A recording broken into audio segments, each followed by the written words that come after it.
Good morning, everybody. Are you guys good to start? Yes, my boss told me that 5 minutes early, it's 10 minutes late, and we're clearly not 5 minutes early, so let's get started. December, let's do a roll call. Boisiger. Here. Carlson. Here. Vasconcelos. Here. Westergaard. Here.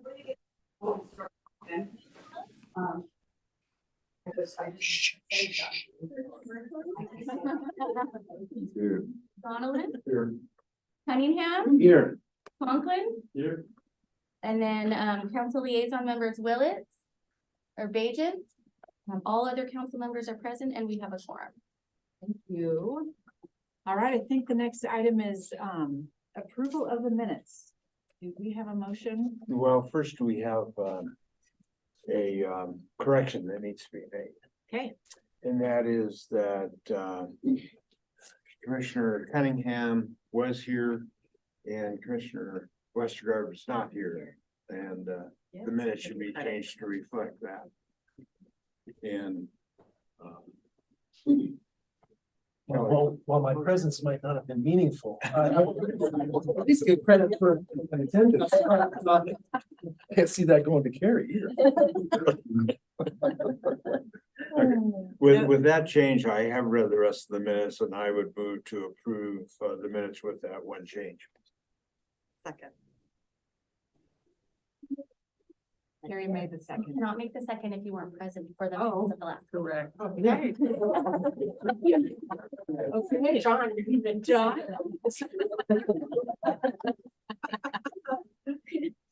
Okay, all in favor? Aye. Any opposed? Aye. Perfect. Okay. And Madam Chair, this is Garrett Nancolis. I just wanted to make sure that the record show that I am here today online. Thank you, Clear. Mayor. Yes, we see you and hear you. Thank you for being here. All right. Thank you. Okay, so on to the next item, unfinished business. Doesn't look like we have any unfinished business. So let's move on to Rebecca. Good morning. Good morning. Thank you all for being here. Thank you all for being here. And anyone who happens to be online, Commissioner Nancolis, thank you for being here as well, joining us virtually. It's great to see everyone in one spot. So happy to share with you the activity that we've seen at the airport over the last month. I think most of it is all very, very good. So we're happy to share. We did have a busy Thanksgiving, which we'll probably talk about next month because we don't ever have our passenger numbers, immediately at the end of the month. So I would just note that it was a busy travel season and things did go smoothly overall. There weren't many travel delays nationally, and I think we continue to operate well here. We did have sufficient parking, which I felt good about for the first time in a long time.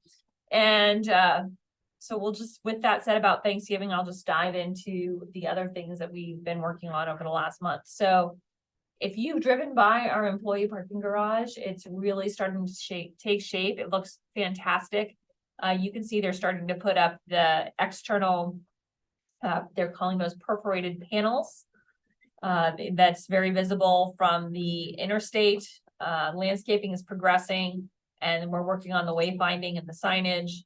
So we're still on target for an early spring opening of that facility. Can't come fast enough. We also are working on this cooling tower relocation. This is an enabling project. Not only does it work for the consolidated rental car facility, we had to move it to accommodate that, but we also will use this when we do Concourse A. It will allow us enough capacity to heat and cool Concourse A. And we expect this project will be complete by the end of April.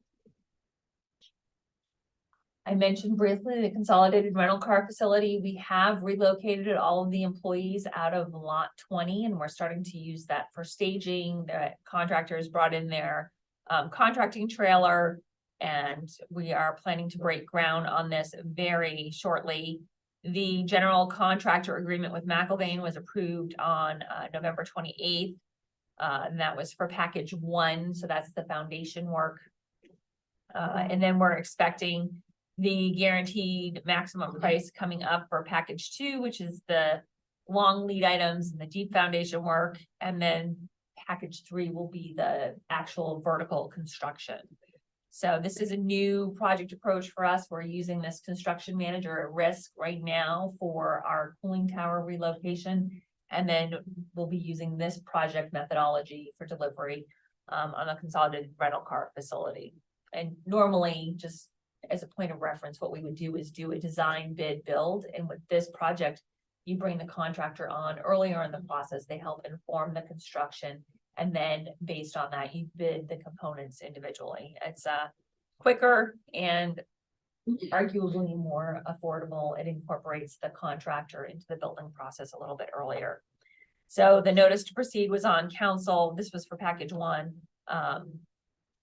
in December, early December, and we expect that work will start shortly. Exciting to see that project starting to develop. I did mention Thanksgiving already, but I would be remiss if I did not mention that our therapy dogs were here. It was hopefully not a stressful travel holiday season, but if it was, there were certainly some therapy dogs here to help calm nerves and just make travel generally more enjoyable. There was a fair amount of media coverage on that as well. So passenger facility charge application number 8. We did host our meeting with the airlines for this. This is the fee that gets added on to the airline tickets. It's governed by FAA regulation, and we do have to provide an opportunity for the airlines to provide public comment. We can use it for capital projects only, and it has to be a pre-approved list of capital projects, which is why we meet with the airlines and then submit the application to FAA. So we're accepting public comments on our passenger facility charge application. There's actually a link on our website, should you be inclined to want to submit a public comment, but most of these things are pretty routine. You'll see, you know, terminal lighting upgrades. We have the family restrooms in Concourse B, you know, some taxiway. It's all very routine capital development type of activities. And what is the passenger facility fee proposed to be? It's $4.50 per passenger per airline ticket, of which the airline keeps a small percentage, is about 10 cents per transaction, and the rest comes to the airport. We generate about $12 million. I'm looking at Kathleen, $12 million a year in passenger facility charges. So it's a pretty lengthy process to do the application. It takes about 6 months. So when we do it, we try to make it for an amount that will cover us for at least a year. And then as we get into the terminal concourse, we'll have a bigger passenger facility charge application that will go out for a longer period of time. That will allow us to issue bonds, and then the passenger facility charge will repay the bonds. So we talked about a couple of these things previously, and actually we've talked about both of them previously, but then we are refining our timeline. So the first one is the concessions request for proposal. Amy did a presentation to the commission at our last meeting about that, or maybe it was even the meeting before that, but it will be issued and on the street January 1. And we will expect to have proposals back by April 1st. That gives potential proposers plenty of time to reply.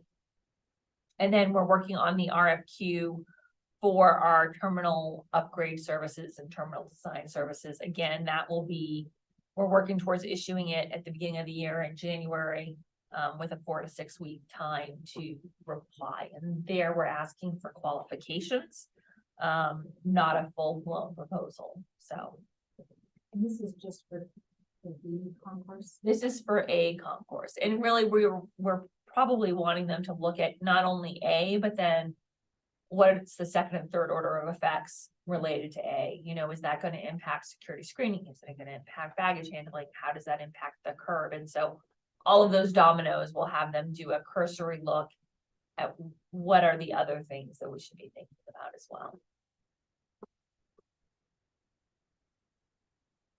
So BOI upgrade program, Concourse development and terminal improvements. There's a lot of words on this slide. So I won't read them to you, but again, this continues to talk about how we're looking at, I think in answer to your question, Chair Bosinger, what the scope of that will be, looking at the projects, what needs to be done, and then again, using that construction manager at risk methodology.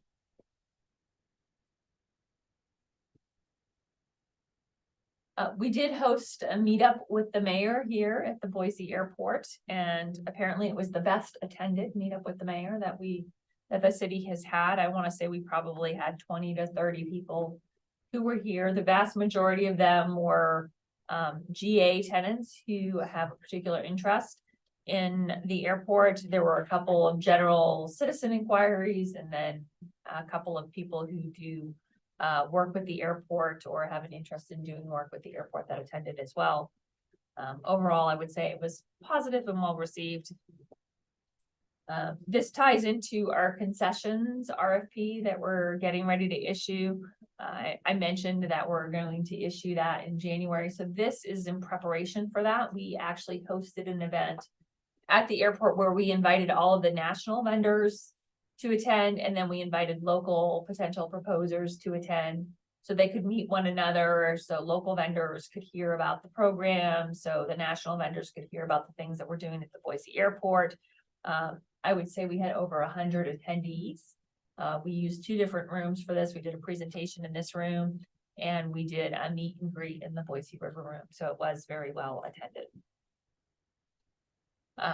I always like to give a shout out to our team whenever they receive accolades. The airport custodial team received a very sweet compliment from a passenger who they helped find a hearing aid. If any of you have hearing aids or you have a family member who has hearing aids, my mom has hearing aids, you know how tiny they are and how expensive they are.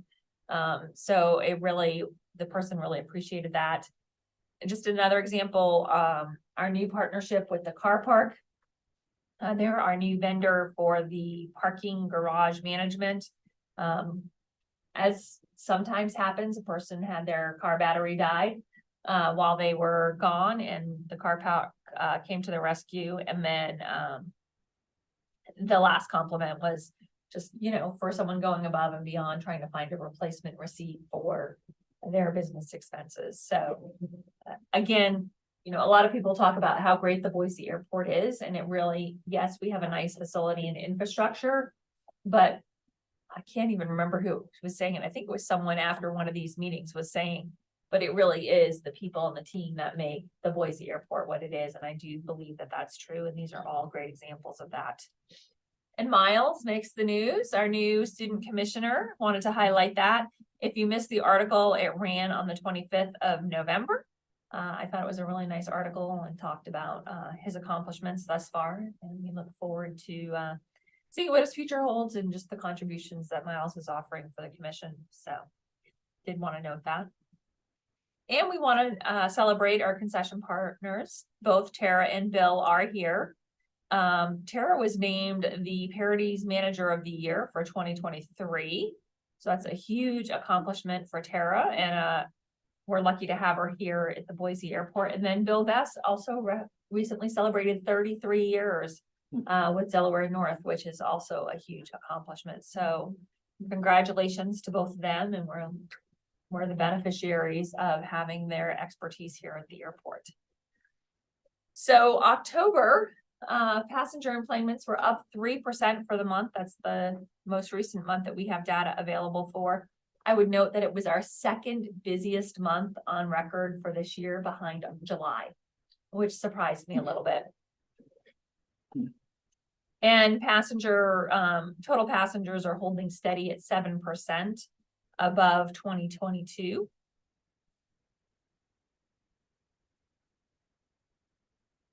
And then total revenue, you can see there are some changes in this.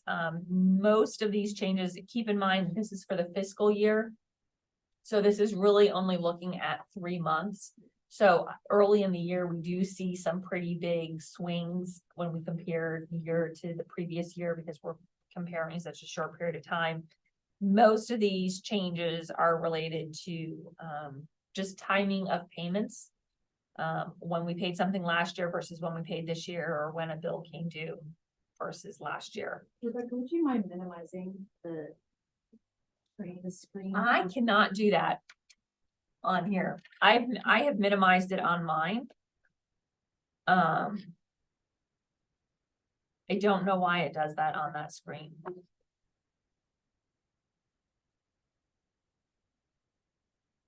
Yeah, I've moved it on my display and I can't do it on there, Back which to is the, frustrating. the prior, that's fine. Is there a reason that concession revenue was down? I think it's just a timing issue. I'm looking at Kathleen, Yeah. she is nodding, it is timing. The timing of reporting.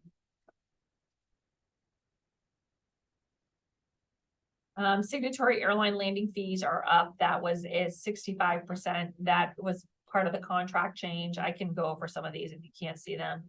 Parking lot revenue is up. Oh, you can't see any of them. 27%. Again, that's just increased passengers, terminal rent, again, that's part of the airline use and lease agreement. The concessions, that's just a timing issue. Landings and freights up. It's a combination of, Amazon and again, the landing fees. Advertising is up, that was definitely a timing issue. And then TNC revenue is just up 21%. I think that's primarily just due to increased use. Personnel, I'll just go over the percentages for you here. 24% increase, that's in part because of increased salaries, increased or decreased vacancies. And then parking management is up 223%. That was definitely a timing issue, closing out, paying out all of the expenses for Republic Parking Services as we did the transition at the end of the year. The indirect cost reimbursement, that's what we pay to the city, that was up 16%. Fire service and police, those are both up 100%, but that's because we didn't pay them in the first couple months of last year. Power is up 8%. R&M structural is up 31%. R&M fleet management is up 33%. Again, these are timing. And then the marketing and public relations is up over 1,000%, 10,000%. And I think that was definitely a timing issue of payments. I mean, the percentage is huge, but the dollar amount is relatively small. And then credit card fees continue to be up just because of increased processing transactions. So apologies that you can't see the percentage. I don't know why that it does it that way. I can't explain the technology. And I did hear Michelle ask them about it before the meeting started, and I don't know what the answer was, but they're working on it. So.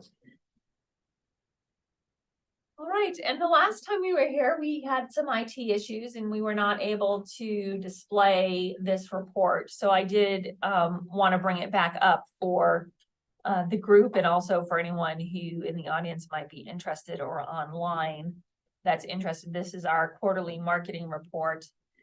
15 of the top 20 markets had an increase in passengers. Burbank by far had the largest percentage increase, and that's again because of the introduction of the nonstop service. But not a lot of change there. So our capacity was up 9%, passengers were up 13%. So therefore the load factor, the percentage that the aircraft is full, also went up 3%, which brings us to a load factor of 83%. That's really what we were seeing pre-pandemic. So it's great to see passenger travel continue to rebound with capacity being up and passengers also being up. We like to look at this slide periodically to see how our airlines market share looks, and Alaska and Southwest have been competing very aggressively for market share. Alaska has exceeded Southwest's market share for the last several years at now my bar is in front of my percentages, 27%. versus 24%. For our Southwest, but you can see that our market is pretty evenly split.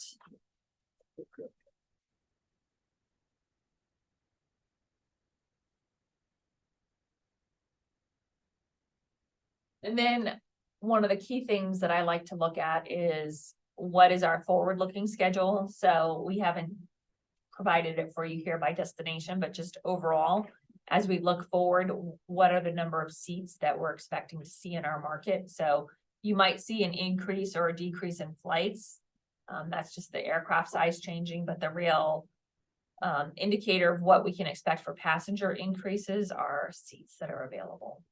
So you can see that we are seeing a slight increase in seats for most of the months.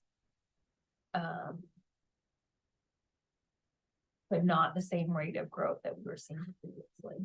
So a couple of months of actual decrease in seats. And of course, these are subject to change as airlines refine their schedules. Then one of the other metrics that we like to look at when we compare ourselves to our peers is the seats per capita. You know, I think we're very well represented there in this particular group. Spokane, Charleston, and Reno have more seats per capita than Boise, but the key is that ours increased from 3.4 to 3.6 seats per capita. So it is trending in a positive direction, and again, well above the average that we're seeing for our peer group. And then same thing related to origin and destination passenger and airfare. We had the second highest of that group number of O&D passengers, and we had the fourth lowest domestic airfare average there. And then this is also another great opportunity to see how we compare to our peers. I'd like to look at the year over year change, the number of nonstop destinations. So we did lose some of our nonstop destinations, things that were seasonal, think Austin, the other ones are not coming to mind. Painfield was one, New York probably too. But we did have the fourth highest percentage of passenger increase, and we had the seventh highest percentage seat increase. So I think it's always better to have more passengers than seats when you're looking at the increase. That's what the airlines want to see. If they're adding seats into the market, are you adding passengers to fill those seats? And Madam Chair, that concludes my report, but I'm happy to answer questions from the There, Rebecca, have you heard at all from Alaska Airlines about the anticipated impact of their proposed acquisition of Hawaiian Air? We have not talked with their air service planning department yet. I do expect that that could be positive news for Boise and for the Treasure Valley. I think we have to wait and see if it gets approved by the Justice Department. So. Yeah, I saw they were thinking it would actually go into effect till 2026. So we do have some time, and I suspect they're in the very early stages of planning. But I do think it could be positive for Boise and the region.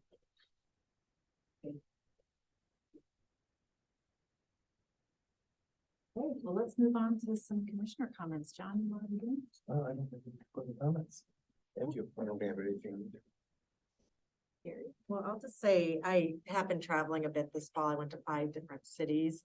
And one of them was the Burbank flight, and it's fabulous. If you have business to do in LA, it's just so easy. And so I'm glad to see the numbers are doing well on that flight. And really positive experience, obviously, through the airport here. The one comment, and it might just be me because I'm a bad merger and I don't know if it's being addressed, but we're coming out of the new way the parking dumps you into the traffic. It just seems like an accident waiting to happen there. If there's a way to put cones further back, people come flying around that corner.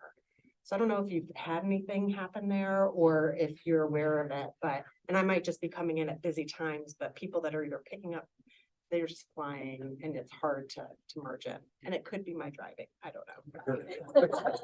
Are you saying when you're coming out of the garage? Coming out of the new park, because you kind of get dumped into this whole traffic of people coming around the corner. So something to be aware of. Have there been any accidents or fender benders there? There have not.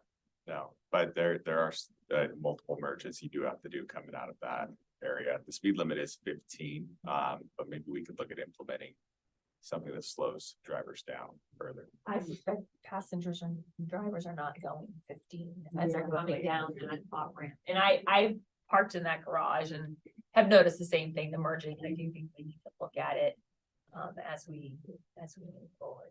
So thank you for highlighting that. I'll watch Carrie as she exits today. Can I follow you? I just wanted to thank all of you for what you do. The holidays are tough. When people come home, you're the first person that they see when they come to Boise Airport.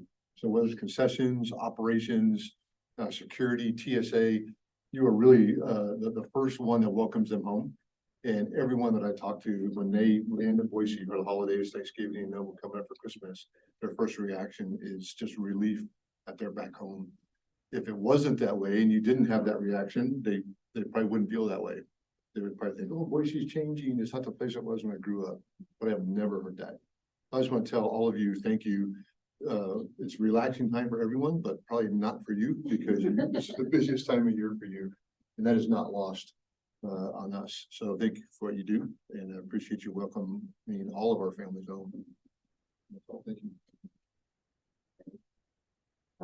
I wasn't with you in November. It was my last trip of this year. I was in Costa Rica for a personal development retreat, which was lovely. It's a beautiful country.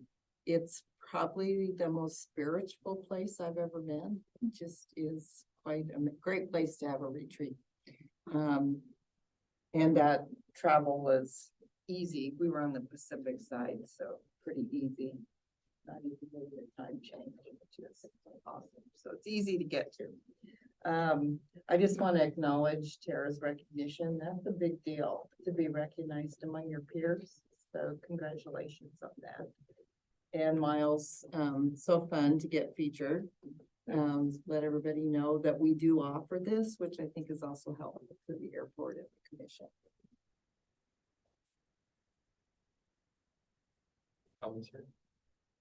Well, I gave up the flight controls over Thanksgiving and took the family to London and Munich. So it was a big trip for us and we had no problems shopping, no TSA or anything. So I count my blessings for that. And like the general said, it is always nice to come home. You do, it is very welcoming and so easy to get around. So thanks to all of you guys. If nobody else has any more comments. Maybe Mayor. Oh, Mayor Nicholas, thank you. I'm sorry, I'm hidden over here. I apologize. Just wanted to, again, thank you for understanding. Part of the reason it's hard for me to get there is we raise our granddaughters, as you know. And so by the time I take the youngest one to school and then try to battle the freeway, it's nearly impossible for me to get there at 8:30. And so I I do apologize. It's not because I'm not interested or don't care. As a matter of fact, I just had surgery yesterday for the umpteenth time in the last couple of years. But so if I'm a little groggy this morning, I apologize for that. But I am so grateful to be on this commission and for your patience. And I will hopefully be able to attend far more regularly at the 9 o'clock time frame. So thank you very much for considering that. I did have the privilege of going twice to the Ed Sheeran concert, flying to Las Vegas and back. The first one was canceled. I'm not sure that's a privilege, but we got to fly twice. And again, I'm just amazed at our airport. I have to echo the comments about the greeting and the face of Boise as you get on and off planes. Our personnel are so much more friendly than, and I don't know why, but we just are. Coming back from Las Vegas, I felt, we were just treated rudely. Me and my two granddaughters as we went through TSA. My poor little granddaughter had a couple questions, and you'd have thought she was asking, something really horrible the way she was treated, and it was actually offensive. The way we were treated in Las Vegas. But when we, going and coming from the Boise airport they treated those two young ladies like they were princesses. And so I just want to thank everyone for that, whoever's involved with making sure that customer relations are a priority, because it really shows. So thank you for that. And that's my report, and hopefully see you in person soon. Thank you, Mayor. I'm sure I speak for everyone here that we hope that you recover from the latest surgery quickly, and we look forward to seeing you in February. All right, if there's no other commissioner comments, why don't we move on to the next report? And I think that's back to Rebecca. It is back to me today. Usually this time of year, you know, people, I think in general, are reflecting on the past year, what's ahead in the next year. And I like to share with commission, you know, sort of a recap of the greatest hits from the Boise airport for 2023. And it's a really great opportunity for us to think about all of the things, because I think we all appreciate the, you know, the approachability of the Boise airport, the friendliness, the convenience of it. And sometimes we forget to look back and say, this didn't happen by accident. This was on purpose. And this is the work of a lot of people that go into making the airport what it is. So I think it's really great to take a little step back and say, what did we work on this last year? Because when you look at it, you're like, oh yes, right. That's why we felt so busy. And then look ahead to 2024 and what that's going to hold for improvements. So I'll just dive right in. And really, we've kind of grouped these into a few different categories. First, passenger and air service, infrastructure, some notable achievements, our financial stewardship, and then just the 2024 what's next goals and initiatives. So I'll start with air service. 2023, so this is our fiscal year. So normally when we're looking at our passenger enplanement numbers, it's on calendar year. But for the fiscal year, 4.7 million. And if you remember last year, we were up on the calendar year 4.5. We were at 4.5. So a 10% increase over fiscal year 2022, about 500,000 passengers more that we accommodated this year. We have 8 airlines, which is huge. Soon to be 9 airlines, excuse me, will be 8 airlines with Sun Country starting in June of 24. We just looked at this market share in a different format on a previous graph, but I would note that we were listed as the most punctual airport in North America, and there are a number of things that we can't control that go into that, like the weather, but there are things that do go into that we can control, like snow removal. And so this is something that we're especially proud of. In terms of passengers in busy airports, when people say Boise is a small airport, I take a little bit of exception to that, because we are the 61st biggest airport in the country. So that's pretty substantial in my mind. And we had some new air service this year, the Long Beach, California, and then expanded competition on that Burbank route that we talked about with Sun Country, again, starting Minneapolis in June of this upcoming year, and then the return of service to Dallas Love Field. We also started measuring our air service quality index. That's something that's put together by ACI. So we could measure and benchmark the Boise airport to other airports and identify opportunities for improvements. And that was something that we just started this year. This is a brand new dashboard to all of us. So this is probably the first time that you're seeing this, but you can see that our overall satisfaction score was 4.38 and the overall experience was 4.19. Some things were better, some things were, rated not as highly, but we're going to continue to track this over time because it's a quantitative measure, and we can, just seek opportunities to improve. Is that out of 5? Yes, out of 5. Thank you. That would be really bad if it was out of 7. No video over it if it's out of. Although on the upside, there'd be lots of room for improvement. So we also reviewed our air service incentive program this year, and the commission adopted some changes in our policy, and we added some target markets to our list of priority for air service. We've been working on that DC air service with our congressional delegation. It does literally take an act of Congress to get nonstop service to DCA. So the jury's still out on that one, but it's a tough mountain to climb, but we did add some new priority markets and we're continuing to focus on air service. We did have our new arts plan approved and we're in the process of trying to hire a arts coordinator to help us with that and integrating art into our capital program.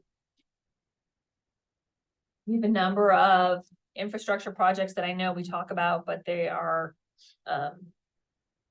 quite substantial.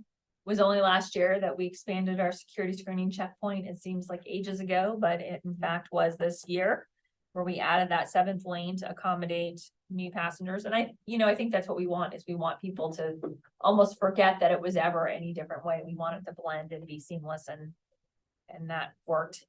We opened the new parking garage, again, very seamless. It's almost like it's always been there now. I will say that it's been very full.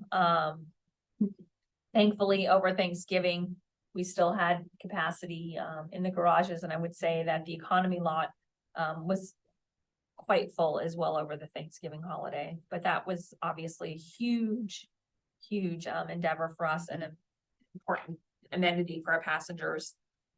For those of you who fly, you probably have noticed this. I think for most of the passengers, it's probably more seamless. It's like going through construction when you're not the one who's driving, you don't maybe really pay attention to it.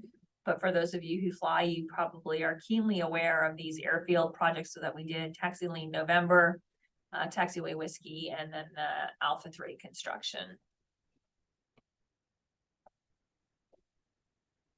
And we're continuing to work on the environmental assessment for the relocation of the runway ends.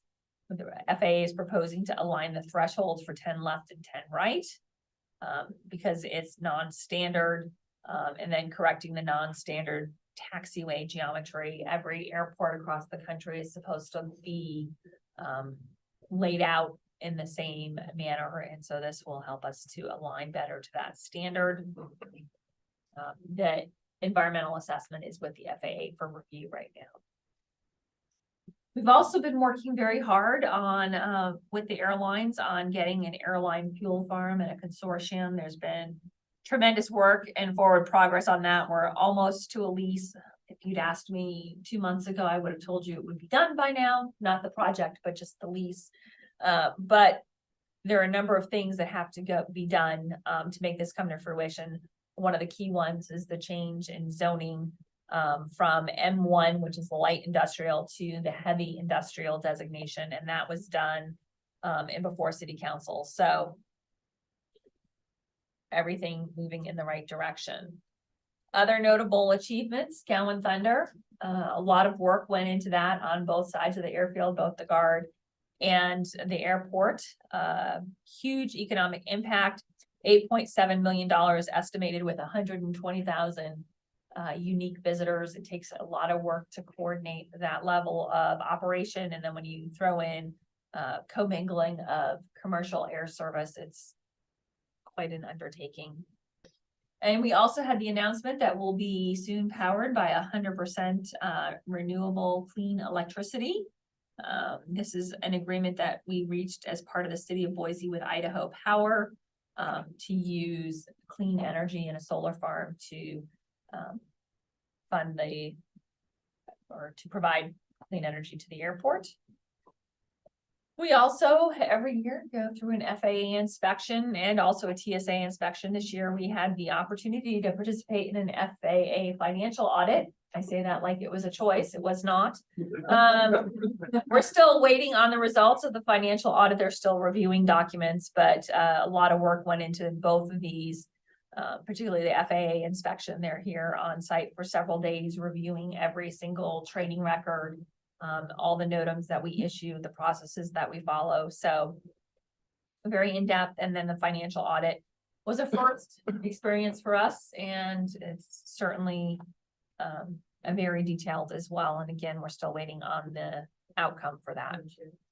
Rebecca, what triggers the FAA's decision to do an audit since it was the first time? Is there some red flag or is it like on a periodic schedule? And I don't think that there was a red flag. I think it's a combination of things. When the FAA was here, they shared with us. So every time we sign a grant agreement, we agree to certain stipulations and things related to how we operate. And I think someone looked at FAA and said, hey, are you ever auditing airports to see if they're actually complying with the things that they tell you that they're going to do? So I think it's a new emphasis area for FAA. And I don't know if they just started with the A's and they're working their way through. I suspect we probably were a little bit more visible for a couple of reasons. One, we're a city-owned airport, so the risk of revenue diversion would be higher than, say, if you were a standalone authority.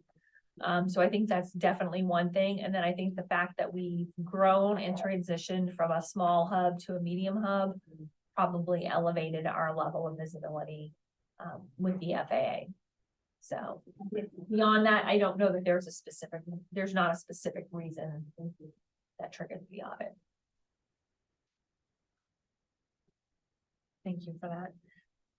We are also implementing a safety management system. Not that we weren't focused on safety before, but this is a new regulatory requirement that's going into effect from FAA. So it's a much more comprehensive and structured system than perhaps what we were doing before. So we just launched a new form for Boise Airport employees to test and provide feedback.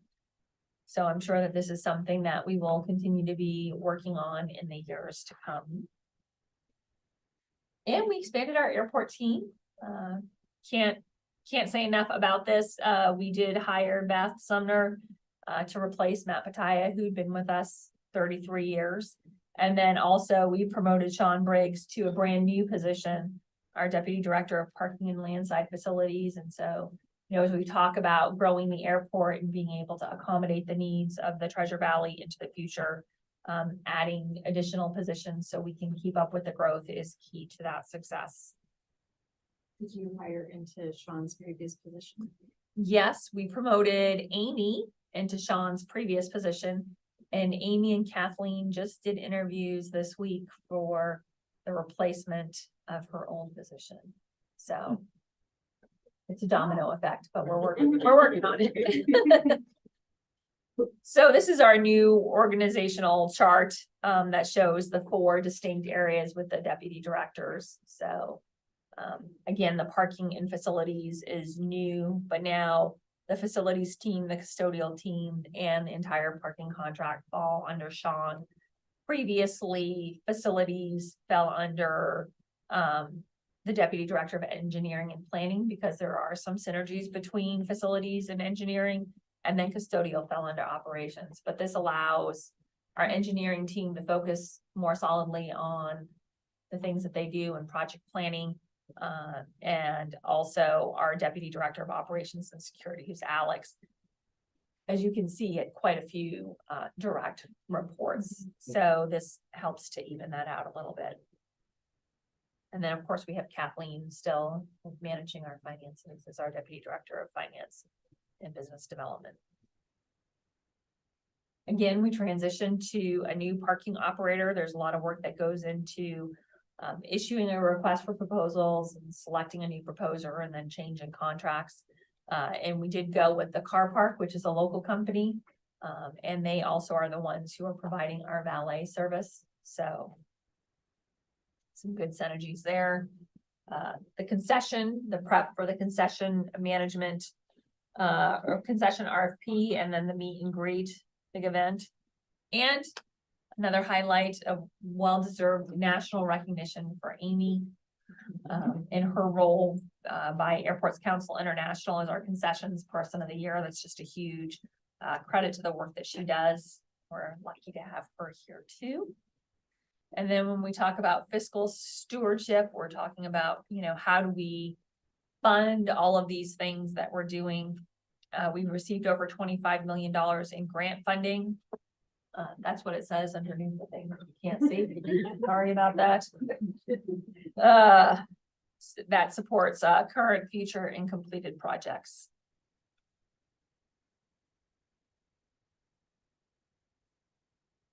And this was a big one. We renegotiated our airline use and lease agreement. This will help to position us for future success and growth. It'll help us to finance that.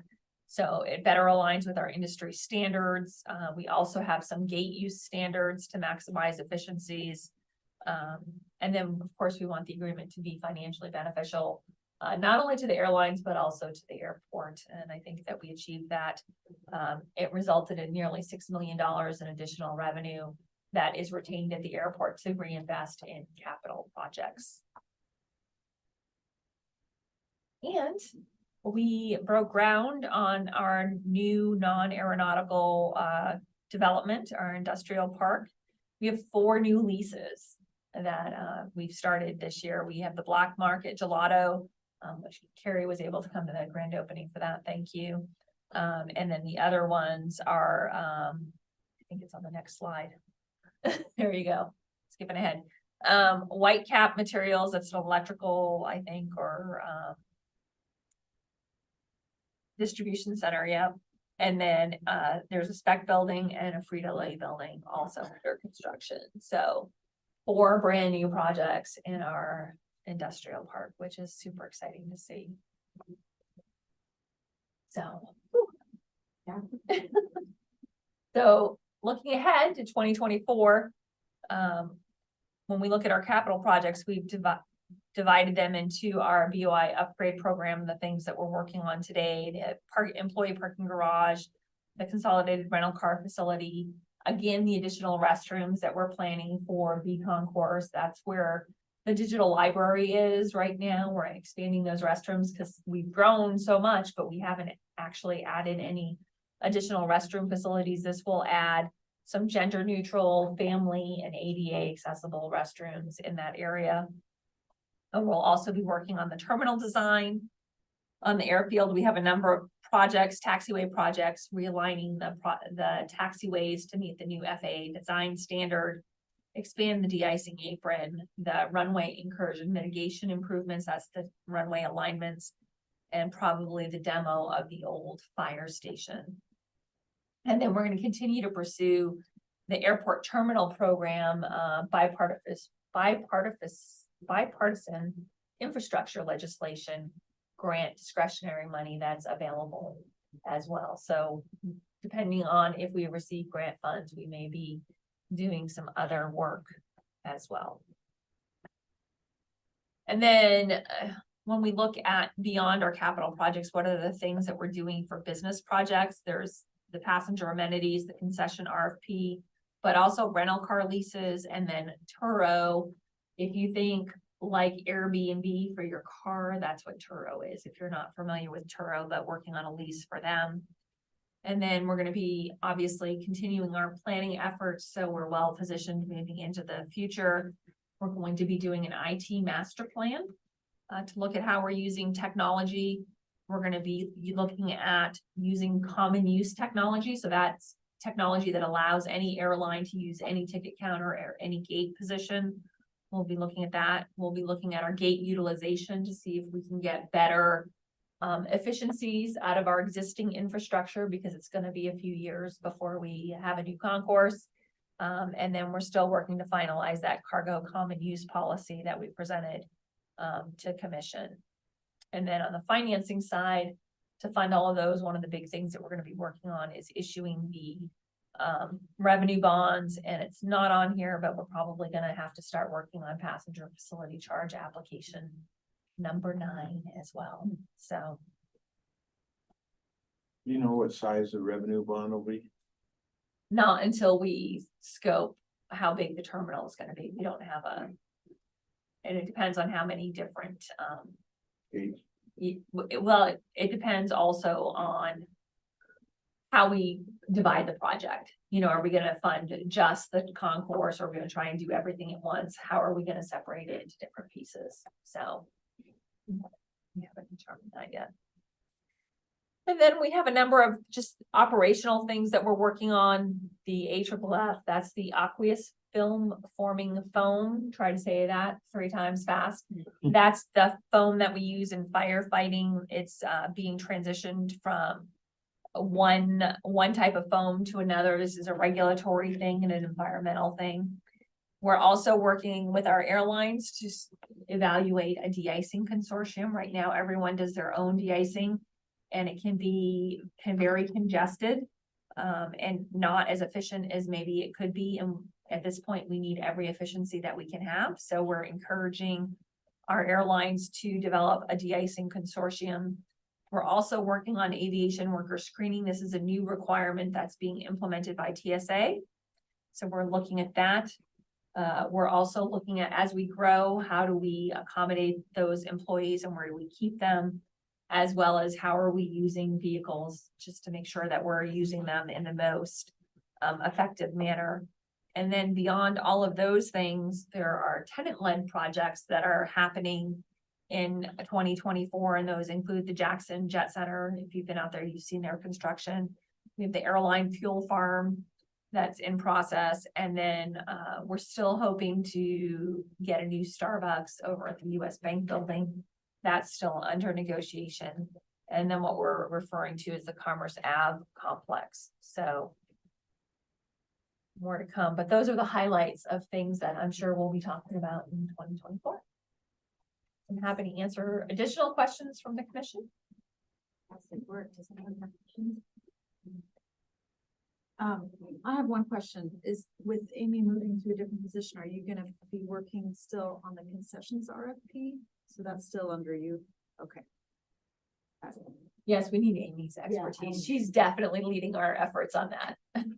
Congratulations on the move, but we're glad you're still doing concessions. I don't know who else could do that. All right, well, quiet group today. I guess we'll move on to public comments. If we have anybody here or anyone online, just as a reminder, we've got 5 minutes, not total, but per person. So if anybody would like to say anything, you are welcome. Online. I see no hands raised online. Okay. Well, with that, I think I'll entertain a motion to adjourn. Madam Chair, I move that we adjourn this month's meeting of the Boise Airport Commission. Yeah, I'm trying to wash it out and everything. I'll take that as a yes. I wish everybody a wonderful holiday season. Keep safe, and we'll see you in no meeting in January, correct? So we'll see everyone in February. Thanks, everyone.